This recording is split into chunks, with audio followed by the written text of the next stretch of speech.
ഓണത്തിന് ഈ പൂക്കളം മാത്രമേ ഇടുന്നുള്ളൂ. വേറെ ഓണസദ്യ പരിപാടികളൊന്നുമില്ല. എല്ലാ വർഷവും ഓണസദ്യ മുടങ്ങാതെ ഉണ്ടാവാറുണ്ട്. അതുപോലെ തന്നെ 10 ദിവസം പൂക്കളം ഇടാറുണ്ട്. നമ്മുടെ നാട്ടിൽ എല്ലാവരും അനുഭവിക്കുന്ന ആ ഒരു ബുദ്ധിമുട്ടുകളും പ്രയാസങ്ങളും എല്ലാം ഉള്ളതുകൊണ്ട് അത്തത്തിന്റെ അന്ന് പൂവിട്ടു. പിന്നെ ഇന്ന് ലാസ്റ്റ് ഡേ, ഇന്നാണ് പൂവിടുന്നത്. സാധാരണ 10 ദിവസം മുടങ്ങാതെ ഞാൻ എല്ലാ വർഷവും പൂവിടാറുള്ളതാണ്. അപ്പൊ ഈ പ്രാവശ്യം അങ്ങനത്തെ ഒരു പൂവിടാനുള്ള ഒരു അവസ്ഥയൊന്നും ആയിരുന്നില്ല. പിന്നെ എന്താന്ന് വെച്ചാല് അന്ന് ഞാൻ ഓണത്തിന്റെ റെസിപ്പീസ് ചെയ്തു തുടങ്ങുന്ന സമയത്ത് പറഞ്ഞിരുന്നു ഓണസദ്യ എങ്ങനെയാണ് വിളമ്പുന്നത്, ഞങ്ങളുടെ ഓണസദ്യ എങ്ങനെയാണെന്ന് കാണിച്ചു തരാമെന്ന്. പക്ഷെ ഓണസദ്യ ഒന്നും റെഡിയാക്കിയിട്ടില്ല. എന്ന് വെച്ചിട്ടുണ്ടെങ്കിൽ സാധാരണ നമ്മൾ ഉണ്ടാക്കുന്ന ചോറും കറിയും അല്ലാതെ പ്രത്യേകിച്ച് പായസം അങ്ങനെയുള്ള കാര്യങ്ങളും ഒന്നും റെഡിയാക്കിയിട്ടില്ല. ഞാൻ കഴിഞ്ഞ ദിവസങ്ങളിലൊക്കെ നേരത്തെ ചെയ്തു വെച്ചിരുന്ന ഓണം റെസിപ്പീസ് ആണ് ഇട്ടുകൊണ്ടിരുന്നത്. പുതിയതായിട്ട് ഓണം റെസിപ്പീസ് ഒന്നും ചെയ്തില്ല. എന്താന്ന് വെച്ചാല് എല്ലാവർക്കും അറിയാവുന്ന സാഹചര്യങ്ങളാണ്. നമ്മുടെ നാട്ടിലെ പ്രത്യേക സാഹചര്യം കണക്കിലെടുത്തുകൊണ്ട് ഓണസദ്യ ഞങ്ങൾ അങ്ങോട്ട് ഒഴിവാക്കി. പിന്നെ കിച്ചൂസിന്റെ ഒക്കെ ഈ ഒരു പ്രായത്തില് നമ്മൾ ചെയ്തു കൊടുക്കുന്ന കാര്യങ്ങളാണല്ലോ അവർക്ക് ഭാവിയിൽ ഓർക്കാനുണ്ടാവുക. നമ്മുടെ ചെറുപ്പത്തില് നമ്മൾ കണ്ടു വളർന്ന ആ ഒരു ഓണം നമ്മുടെ മക്കൾക്ക് വേണ്ടി നമ്മൾ വീണ്ടും അതൊക്കെ ഒന്ന് സെലിബ്രേറ്റ് ചെയ്യുമ്പോഴാണ് നമ്മുടെ മക്കൾ അടുത്ത തലമുറയിലേക്ക് അത് കൈമാറി വരുള്ളൂ. അപ്പൊ അതുകൊണ്ട് എല്ലാ വർഷത്തെയും പോലെ പൂക്കളം മാത്രം ഈ വർഷം ഇട്ടു. പക്ഷെ എല്ലാ വർഷത്തെയും പോലെ ഗംഭീരമായ പൂക്കളൊന്നും അല്ലാട്ടെ ഇത്. സാധാരണ നല്ല ഭംഗിയുള്ള പൂക്കളൊക്കെയാണ് ഇടാറുള്ളത്. ഈ പ്രാവശ്യം ഒരു അഡ്ജസ്റ്റ്മെന്റ് പൂക്കളമാണ്. എന്താന്ന് വെച്ചാൽ നല്ലൊരു പൂക്കളം ഇടാനുള്ള അങ്ങനത്തെ ഒരു മൂഡും അല്ല, ഒന്നുമല്ല. വീണ്ടും നമ്മള് റിപ്പീറ്റ് ചെയ്ത് പറയേണ്ട സാഹചര്യം ഒന്നും ഇല്ലല്ലോ.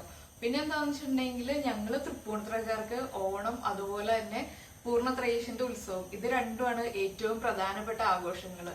ഇവിടെ എന്ന് വെച്ചിട്ടുണ്ടെങ്കിൽ അത്തം മുതൽ തന്നെ നമ്മൾ ഓണം എല്ലാ പ്രിപ്പറേഷൻസും തുടങ്ങും. അത്തത്തിന് മുന്നേ തന്നെ തുടങ്ങും. പിന്നെ അത്തമായി കഴിയുമ്പോഴത്തേക്ക് ഓണത്തിന്റെ തിരക്കൊക്കെ ആയിരിക്കും. എപ്പോഴും എല്ലാ വർഷവും തൃപ്പൂണിത്തുറക്കാർക്ക് എല്ലാവർക്കും കൃത്യമായിട്ട് അറിയാൻ പറ്റും എങ്ങനെയാണ് തൃപ്പൂണിത്തുറക്കാരുടെ ഓണം എന്നുള്ളത്. അപ്പോ ഈ വീഡിയോയുടെ തുടക്കത്തിൽ കണ്ട പോർഷൻസ് തൃപ്പൂണിത്തുറ സ്റ്റാച്യു ജംഗ്ഷനിൽ പൂക്കൾ വിൽക്കുന്ന ആളുകളും അതുപോലെ ഓണത്തപ്പൻ വിൽക്കുന്ന ആളുകളൊക്കെയാണ്. ഇപ്രാവശ്യം വൈകുന്നേരം തിരക്ക് കുറച്ച് കുറവായിരുന്നു. സാധാരണ ഇപ്പോ പലരും കേരളത്തിന്റെ പല ഭാഗത്തുള്ള ആളുകൾ ന്യൂസിൽ കണ്ടിട്ടുണ്ടാവും തൃപ്പൂണിത്തുറയിൽ ഉത്രാടപ്പാച്ചിൽ എന്ന് പറഞ്ഞിട്ടൊരു കാര്യമുണ്ട്. അത് സാധാരണ ഉത്രാടത്തിന്റെ അന്ന് ഉച്ചയ്ക്ക് ശേഷം ഒരു 2 മണി 3 മണിയൊക്കെ ആയിട്ടുണ്ടെങ്കിൽ തൃപ്പൂണിത്തുറയോ ഉണ്ടെങ്കിൽ നമുക്ക് കാല് കുത്താൻ പറ്റില്ല. അതുപോലെ തിരക്കാണ്. എല്ലാ ദിവസവും പൂക്കൾ വിൽക്കുന്ന ആളുകളാണ് ഉള്ളതെങ്കിൽ ഈ ലാസ്റ്റ് ദിവസം ഉത്രാടത്തിന്റെ അന്നത്തെ ദിവസം എന്താണെന്ന് വെച്ചിട്ടുണ്ടെങ്കിൽ നമ്മുടെ തുമ്പ അതുപോലെ തന്നെ ഓണത്തപ്പൻ, പൂക്കുല, കുരുത്തോല അങ്ങനെയുള്ള കാര്യങ്ങളൊക്കെ വിൽക്കുന്ന ആളുകളായിരിക്കും കൂടുതൽ. പൂക്കളിടുന്നത് ചില സ്ഥലങ്ങളിൽ ഇവിടെ ഉത്രാടത്തിന്റെ അന്ന് രാത്രി പൂക്കൾ ഇടാറുള്ളൂ, ചില സ്ഥലങ്ങളിൽ ഉത്രാടത്തിന്റെ അന്ന് രാത്രി പൂക്കൾ ഇടാറില്ല. ഞങ്ങളൊക്കെ എല്ലാ വർഷവും ഉത്രാടത്തിന് രാത്രി പൂക്കൾ ഇടുന്ന ആളുകളാണ്. അപ്പൊ ചില ഭാഗങ്ങളിലൊക്കെ അങ്ങനെയാണ്, ചില ഭാഗങ്ങളിൽ അങ്ങനെയല്ല. അപ്പോ ആ തിരക്കുകളും കുറച്ച് ഭാഗം ഷൂട്ട് ചെയ്യാൻ പറ്റിയിട്ടുള്ളൂ. കുറച്ച് പോർഷൻസ് ആണ് നേരത്തെ വീഡിയോയുടെ തുടക്കത്തിൽ കണ്ടത്. അപ്പൊ എന്താണെന്ന് വെച്ചിട്ടുണ്ടെങ്കിൽ കഴിഞ്ഞ ദിവസം ഞാൻ അനിയന്റെ കുട്ടികൾക്ക് ഓണക്കോടി എടുക്കാൻ പോയിരുന്നു. അപ്പൊ ഞങ്ങളിവിടെ ഞങ്ങൾക്ക് ആർക്കും ഓണക്കോടി എടുത്തില്ല, കിച്ചൂസിന് ഓണക്കോടി ഒന്നും എടുത്തില്ല.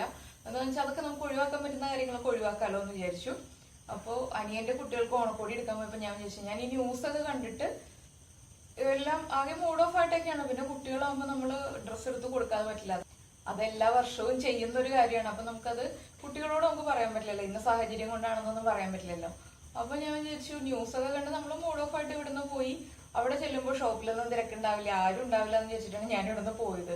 പക്ഷെ ഡ്രസ്സ് എടുക്കാൻ പോയി കഴിഞ്ഞപ്പോൾ ഡ്രസ്സ് വിൽക്കുന്ന ഷോപ്പുകളിലൊക്കെ ആണെങ്കിൽ നല്ല തിരക്കാണ്. തൃപ്പൂണിത്തുറ ഭാഗത്തേക്ക് നമ്മൾ പോയി കഴിഞ്ഞിട്ടുണ്ടെങ്കിൽ വണ്ടി പാർക്ക് ചെയ്യാൻ സൗകര്യമില്ല. അതുപോലെ തന്നെ നല്ല തിരക്കാണ് സ്റ്റാച്യു ജംഗ്ഷൻ എന്ന് പറഞ്ഞിട്ടുണ്ടെങ്കിൽ. അപ്പോഴാണ് എനിക്ക് മനസ്സിലായത് ഓണം എന്ന് പറഞ്ഞിട്ട് എല്ലാവരും ഡൗൺ ആയിട്ട് ഇരിക്കല്ല, എല്ലാവരും ഓണം ആഘോഷിക്കുന്നുണ്ട് ഈ പരിസരത്തുള്ള ആളുകൾ. പക്ഷെ നമ്മുടെ വീട്ടിലിരിക്കുമ്പോൾ നമ്മുടെ വീടിന്റെ ചുറ്റുവട്ടത്ത് നോക്കുമ്പോൾ നമ്മുടെ വീടിന്റെ പരിസരത്ത് മാത്രം ഓണം ആഘോഷിക്കുന്നുള്ളൂ, ബാക്കി ആരും ഓണം ആഘോഷിക്കുന്നില്ല എന്നുള്ളൊരു കാഴ്ചപ്പാടായിരുന്നു എനിക്ക്. അപ്പൊ ആ ഒരു തെറ്റിദ്ധാരണ ഉണ്ടായിരുന്നു. അത് കഴിഞ്ഞ ദിവസം പോയതുകൊണ്ടാണ് മാറി കിട്ടിയത്. പിന്നെ ഞാൻ 2 ദിവസം തൃപ്പൂണിത്തുറ പോയപ്പോഴും 2 ദിവസം നല്ല തിരക്ക് തന്നെയായിരുന്നു. ഇപ്പൊ റോഡും അല്ലാതെ ബ്ലോക്കാണ് ഈ തിരക്കൊക്കെ കൊണ്ട്. എല്ലാ വർഷം അങ്ങനെ തന്നെയാണ് കേട്ടോ. അത്തായി കഴിഞ്ഞിട്ടുണ്ടെങ്കിൽ തൃപ്പൂണിത്തുറ ഭാഗത്തേക്ക് നമുക്ക് അടുക്കാൻ പറ്റില്ല, അതുപോലെ തിരക്കാണ്. അപ്പൊ ഞാൻ എന്തായാലും ഓണവിശേഷം എന്ന് പറയാൻ പ്രത്യേകിച്ചൊന്നുമില്ല. ഓണത്തിന് ഞാൻ പ്ലാൻ ചെയ്തിരുന്ന എല്ലാ റെസിപ്പീസും ചെയ്ത് തീർന്നിട്ടുമില്ല. എന്താന്ന് വെച്ചാല് ചിപ്സ്, ശർക്കര വരട്ടി, പായസങ്ങള്, അതുപോലെയുള്ള ഇനിയുള്ള കറികള് എല്ലാം അതൊക്കെ പിന്നീട് നമുക്ക് ഇനി അടുത്ത ഓണത്തിനോ അതല്ലെങ്കിൽ വിഷുവിനോ എപ്പോഴാന്ന് വെച്ചിട്ടുണ്ടെങ്കിൽ സമയം കിട്ടുമ്പോൾ ചെയ്യാം. ഈ പൂക്കളത്തോടുകൂടി ഞങ്ങളുടെ ഓണം അവസാനിക്കുകയാണ്. ഈ വർഷത്തെ ഓണം ഇങ്ങനെ ഓട്ടെ. നമുക്ക് അടുത്ത വർഷം നല്ല ഗംഭീരമായിട്ട് എല്ലാവർക്കും അടിപൊളിയായിട്ട് ഓണം ആഘോഷിക്കാൻ പറ്റട്ടെ എന്ന് നമുക്ക് പ്രാർത്ഥിക്കാം. അപ്പോൾ എല്ലാവർക്കും നല്ലൊരു വർഷവും നന്മയും സമാധാനവും നിറഞ്ഞ ഒരു ജീവിതവും ആശംസിക്കാം. അല്ലാതെ ഓണാശംസകൾ പറയാൻ പറ്റിയൊരു അവസ്ഥയല്ല. എല്ലാവർക്കും നന്മയും സന്തോഷവും, എല്ലാവരുടെയും എല്ലാ പ്രശ്നങ്ങളും മാറി നമ്മുടെ കേരളം വീണ്ടും മുന്നോട്ട് തന്നെ കുതിച്ചുയരട്ടെ. എല്ലാ പ്രശ്നങ്ങൾക്കും പരിഹാരങ്ങൾ ഉണ്ടാവുന്നതാണ്. അങ്ങനെ എല്ലാവർക്കും നന്മകൾ നേർന്നുകൊണ്ട് നമ്മുടെ അടുത്ത ഓണം നമുക്ക് ഗംഭീരമായി ആഘോഷിക്കാം.